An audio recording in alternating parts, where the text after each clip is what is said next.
देश में 6 दशक से चल रहे आयकर कानून का पन्ना आखिरकार पलट गया।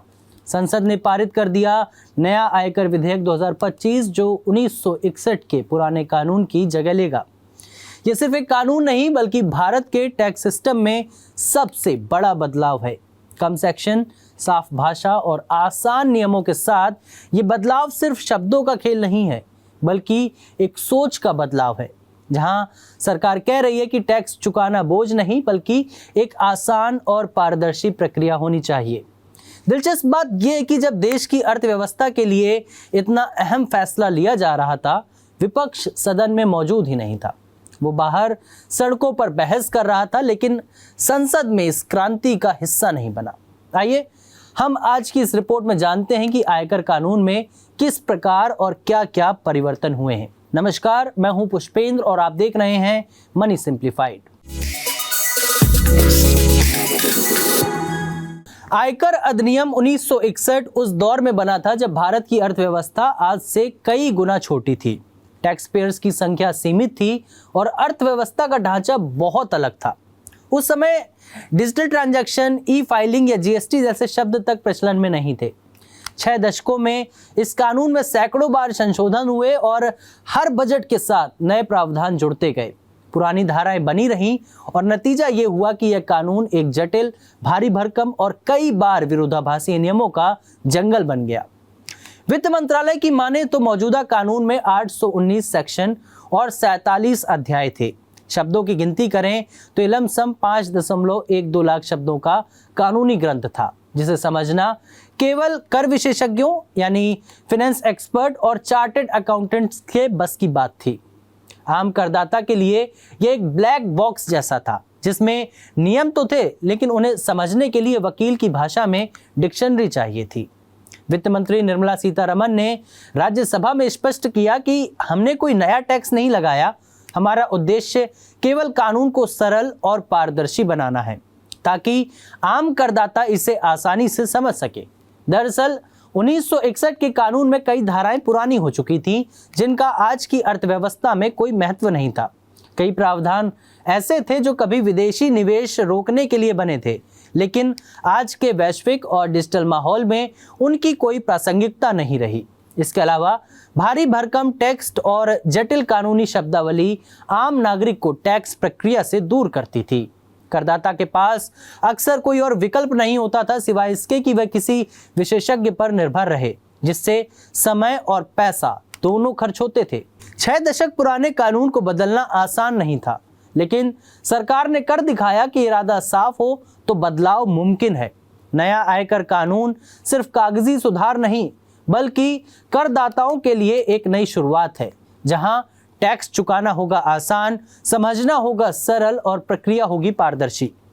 अब देखना यह होगा कि विपक्ष जिसने इस ऐतिहासिक बदलाव पर चुप्पी साधी, आने वाले दिनों में इसके फायदे मानने को तैयार होगा या नहीं। अब नए आयकर विधेयक 2025 की कुछ मुख्य बातें भी समझ लेते हैं। सबसे पहले धाराओं में बड़ी कटौती की गई है, जहां 819 सेक्शन घटकर 536 कर दिए गए हैं, 47 अध्याय घटाकर केवल 23 कर दिए गए हैं और भाषा का सरलीकरण है यहाँ पर दूसरे नंबर पर। पुराने, जटिल और कठिन कानूनी शब्दों की जगह सरल और आधुनिक हिंदी इंग्लिश मिश्रित भाषा का इस्तेमाल किया गया है। यह बदलाव केवल शब्दों में नहीं बल्कि प्रस्तुति में भी है, ताकि नियम पढ़ने वाला तुरंत समझ सके। तीसरे नंबर का जो अहम बदलाव है वो है शब्दों की संख्या में भारी कमी।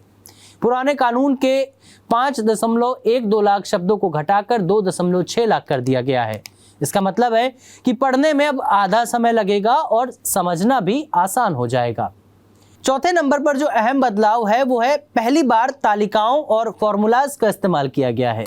39 नई तालिकाएं और 40 नए फॉर्मूले जोड़े गए हैं। इनकी मदद से जटिल प्रावधान विजुअल तरीके से समझाए जाएंगे, जिससे चार्ट, टेबल और फॉर्मूले देखकर तुरंत समझ में आ जाए। 5वें नंबर का अहम बदलाव है डिजिटल फ्रेंडली कानून। नए प्रावधान ई फाइलिंग, ऑनलाइन टैक्स भुगतान और डिजिटल ऑडिट को ध्यान में रखकर तैयार किए गए हैं। सिस्टम को 1 अप्रैल 2026 से पहले पूरी तरह रिबूट और अपडेट किया जाएगा। इस कानून का मसौदा तैयार करना कोई छोटा काम नहीं था। निर्मला सीतारमण ने संसद में बताया कि सिर्फ 6 महीनों में इसे ड्राफ्ट किया गया, जिसमें करीब 75,000 घंटों का श्रम लगा है। आयकर विभाग के एक समर्पित टीम ने दिन रात काम किया। फरवरी 2025 के बजट सत्र में इसे पेश किया गया और अब अगस्त में संसद की मंजूरी मिल गई है। इतिहास में दर्ज होने वाला यह दिन विपक्ष की गैर मौजूदगी के कारण भी खास बन गया। विपक्ष ने बिहार में मतदाता सूची की विशेष पुनरीक्षण प्रक्रिया पर चर्चा की मांग करते हुए राज्यसभा से वॉकआउट कर दिया था। वित्त मंत्री ने तंज कसते हुए कहा, ये वही विपक्ष है जो कहता है कि आप चर्चा नहीं करना चाहते। हमने लोकसभा और राज्यसभा दोनों में 16-16 घंटे की चर्चा की और चर्चा के लिए हामी भरी थी, लेकिन आज जब बिल पर बहस होनी थी वो कहाँ है। इस नए कानून के लागू होने से कई स्तरों पर असर दिखेगा। एक तरफ आम करदाताओं के लिए राहत होगी, जटिल कानून और भारी शब्दावली की जगह आसान नियम जिससे टैक्स रिटर्न भरना सरल होगा। पारदर्शिता में बढ़ोतरी होगी, स्पष्ट प्रावधान, तालिकाओं का इस्तेमाल भ्रष्टाचार और गलतफहमी की गुंजाइश कम करेगा। डिजिटल ट्रांजैक्शन को बढ़ावा मिलेगा। ई फ्रेंडली प्रावधान डिजिटल इंडिया के लक्ष्य के साथ मेल खाते हैं। व्यापार और निवेश को भी प्रोत्साहन मिलेगा। सरल और स्पष्ट टैक्स कानून विदेशी निवेशकों के लिए भी आकर्षक साबित होंगे। भारत ने अपने कर इतिहास के सबसे बड़े सुधारों में से एक को अंजाम दे दिया है। नया आयकर कानून 2025 न केवल पुराने जटिल ढांचे को तोड़ रहा है, बल्कि एक नए दौर की शुरुआत कर रहा है, जहां टैक्स चुकाना आम नागरिक के लिए सिरदर्द नहीं बल्कि एक आसान प्रक्रिया होगी। 6 दशक पुराने कानून को बदलना केवल प्रशासनिक कदम नहीं था, यह राजनीतिक इच्छाशक्ति और प्रशासनिक दक्षता की मिसाल है। सरकार का दावा है कि टैक्स का बोझ नहीं बढ़ा, बल्कि प्रक्रिया को आसान बनाया गया है। अब चुनौती सुधार को जमीनी स्तर पर उतारने की है, चाहे वह आयकर विभाग के डिजिटल सिस्टम का अपग्रेड हो, अधिकारियों का प्रशिक्षण हो या आम करदाताओं को नई व्यवस्था के बारे में जागरूक करना हो। इतिहास गवाह रहेगा कि जब यह बदलाव हुआ विपक्ष सदन में मौजूद नहीं था, लेकिन आने वाले वर्षों में यह कानून शायद हर भारतीय करदाता को याद दिलाएगा कि टैक्स चुकाना अब कठिन नहीं बल्कि समझने और निभाने लायक जिम्मेदारी है। इस नए आयकर बिल पर आपकी क्या राय है, हमें कमेंट सेक्शन पर लिखकर बताएं। और अगर आपके कुछ सवाल हैं तो भी आप हमें कमेंट सेक्शन पर लिखकर पूछ सकते हैं। ऐसे ही तमाम रिपोर्ट्स के लिए देखते रहिए भारतीय नेटवर्क। धन्यवाद।